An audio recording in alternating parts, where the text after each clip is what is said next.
ब्रिटिशों के आगमन के समय शाहजहां ताजमहल का निर्माण कर रहा था, जो सिर्फ एक इमारत नहीं बल्कि भारतीय संस्कृति और शक्ति का प्रतीक था। उस समय भारत में दो प्रमुख शक्तियां थीं, मुगल साम्राज्य जो कला और संस्कृति का ध्वजवाहक था और मराठा साम्राज्य जो साहस और रणनीति का प्रतीक बना। 1800 के दशक में भारत में कोई बड़ी तकनीकी प्रगति नहीं थी। लोग साधारण कपड़े पहनते थे और एक विशाल जनसंख्या लगभग 16 करोड़ अपने जीवन को संघर्ष और साधारणता में जी रही थी। यह वो समय था जब हर कदम पर मेहनत की जरूरत थी। भारत उस समय एकजुट था, जिसमें पाकिस्तान, बांग्लादेश, म्यांमार और अफगानिस्तान शामिल थे। यह एक विशाल क्षेत्र था, लेकिन जनसंख्या घनत्व कम होने के कारण लोगों में एक अद्भुत भाईचारा था जो समानता और एकता का एहसास कराता था। भारत में उस समय गांवों की संख्या बहुत अधिक थी। गांवों के लोग अपने काम के बाद भजन और कीर्तन में शामिल होते थे, जिससे उनकी आत्मा को शांति और सुकून मिलता था। यह एक ऐसा समय था जब साधारण जीवन में भी सुख और संतोष था।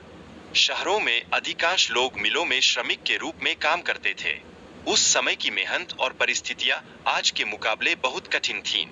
ये श्रमिक अपनी ताकत और मेहनत से अपने परिवार का भरण पोषण करते थे। वो संघर्ष ही उनकी पहचान था। किसानों की आय बहुत कम थी और उन्हें प्राकृतिक आपदाओं और करों का सामना करना पड़ता था। इससे उनकी आर्थिक स्थिति पर बुरा असर पड़ता था। लेकिन यही कठिनाइयां उन्हें मजबूत बनाती थीं और संघर्ष के प्रति उनके अदम्य साहस को प्रदर्शित करती थीं। विभिन्न वर्गों के लोग उस समय खुश थे, खासकर जो अमीर थे या जिनके अच्छे राज्य थे। अन्य लोग जो गरीबी और दुखों में जी रहे थे, वे अपने जीवन में सुधार की उम्मीद में संघर्ष करते रहे। यह उनकी इच्छा शक्ति थी जो उन्हें हर कठिनाई से लड़ने की प्रेरणा देती थी।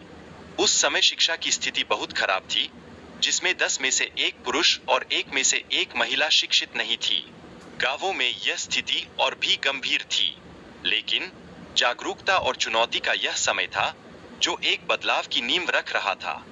भारतीय लोग उस समय वस्तुओं का व्यापार पैसे के बजाय अदला-बदली से करते थे, जैसे चावल और आटे का आदान प्रदान। यह गांवों में आम प्रथा थी, जो दर्शाती थी कि भौतिकवाद से अधिक आपसी सहयोग और एकता महत्वपूर्ण थे।